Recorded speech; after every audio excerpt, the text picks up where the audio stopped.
I'm okay, I'm fine. Kincana, Kincana, teng neng neng neng neng. Ku menahan rasa sakit, rasa sakit. Few moments later.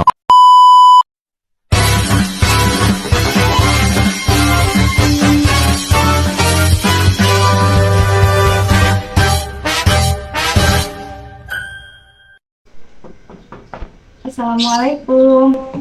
Waalaikumsalam. Silahkan masuk, Bu. Iya, terima kasih. Silahkan duduk. Baik, Bu. Ibu kesini sendiri? Iya, saya kesini sendiri, Bu. Oh, seperti itu. Baik, karena saya juga belum mengenal Ibu, itu boleh memperkenalkan diri terlebih dahulu. Ya, perkenalkan nama saya Lili. Biasa dipanggil dia Lili, Bu. Oh, Ibu Lili. Karena Ibu sudah memperkenalkan diri, izinkan saya untuk memperkenalkan diri. Saya Bu Afrah. Di sini Ibu kesini kira-kira atas rekomendasi orang lain atau atas keinginan sendiri? Sebetulnya saya kesini ini apa? Saya tahu dari teman saya, gitu. Terus kebetulan keinginan saya sendiri sih buat kesini. Nah, saya tuh kesini merasa saya punya masalah keluarga. Oh, dan sebelumnya Ibu sudah pernah melakukan konseling? Belum, Bu. Oh, belum. Baik, kalau begitu saya akan menjelaskan terlebih dahulu terkait konseling keluarga. Karena konseling ini berkaitan dengan masalah yang Ibu alami. Jadi, konseling keluarga adalah upaya untuk membantu seseorang yang ingin melakukan konseling atau konseling. Saya di sini konselornya dan Ibu konselingnya. Jadi tujuan dari konseling keluarga di sini adalah untuk membantu menyelesaikan sebuah masalah atau membantu mengembangkan potensi setiap individu di dalam suatu keluarga. Jadi, apakah Ibu sudah paham? Sudah, Bu. Baik, kalau Ibu sudah paham, saya akan menjelaskan terkait kontrak konseling pada pagi hari ini. Jadi, konseling ini akan berdurasi selama 45 menit. Dan tentunya saya sebagai konselor memiliki akses kerahasiaan di mana saya tidak akan menceritakan hal ini kepada orang lain. Jadi yang tahu hanya kita berdua. Jadi Ibu tidak perlu khawatir karena cerita Ibu tidak akan saya bocorkan kemanapun. Apakah Ibu sudah siap untuk melakukan konseling? Nah, saya bersedia, Bu, dan saya mempercayai Ibu. Jadi masalah saya, Bu, kan saya sudah menikah nih. Saya sudah menikah dan saya sudah berjalan selama 3 tahun. Nah, di pernikahan ini kami kan tidak merasa harmonis gitu. Karena suami saya tuh terlalu sibuk bekerja gitu kan. Gak ada waktu luang bersama keluarga gitu. Adapun di hari weekend dia juga sibuk sendiri, yaitu sibuk kerja gitu. Adapun gak ada kerjaan, ya dia tetap sibuk gitu, sibuk kumpul-kumpul bareng temannya. Baik, Bu, saya mengerti perasaan Ibu seperti apa. Pasti Ibu sebagai seorang istri akan merasa sangat kesepian. Saya ingin bertanya, apakah suami Ibu sering berkumpul dengan teman-temannya itu setiap hari? Tidak setiap hari sih, Bu.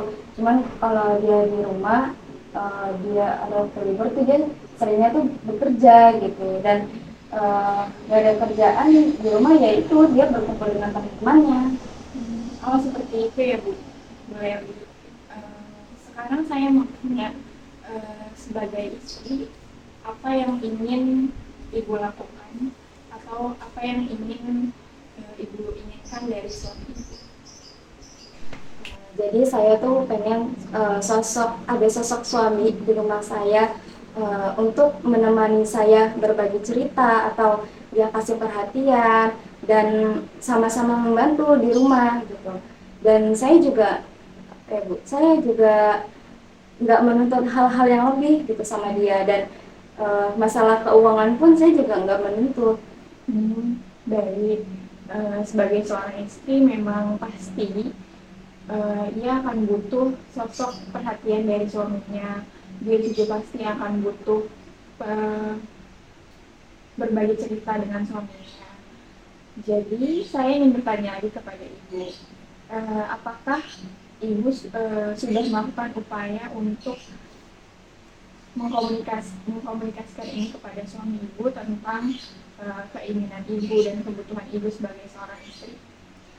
Belum sih Bu, karena saya belum berkomunikasi sama dia, karena apa ya, saya pikir tuh kalau saya berkomunikasi sama dia, dia bakal melakukan hal seperti itu lagi.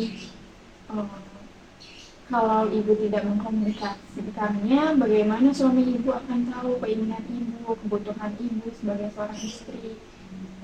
Jadi, eh, apa yang ingin Ibu lakukan kalau seperti itu? Baik, sebagai seorang istri tentunya pasti akan butuh perhatian dari suami dan pasti akan butuh tempat untuk bercerita. Jadi, apakah adakah upaya yang sudah Ibu lakukan? Apakah Ibu sudah mengkomunikasikannya masalah ini kepada suami Ibu? Belum sih Bu. Tapi suami saya itu kalau ditanya sama saya kenapa, dia tuh jawabnya nggak apa-apa gitu kan. Terus dan dia juga nggak pernah cerita sama saya gitu. Jadi saya sungkan untuk mengkomunikasikan tentang ini gitu. Kalau Ibu tidak mengkomunikasikannya, apakah suami Ibu akan tahu soal perasaan Ibu? Jadi, bagaimana suami Ibu akan melakukan sesuatu atau membuat perubahan? Tidak tahu sih Bu. Tapi suami saya itu kalau ditanya dia kenapa, dia jawabnya nggak apa-apa, dan dia tuh nggak pernah bercerita sama saya gitu. Jadi saya tuh sungkan untuk mengkomunikasikan sama dia.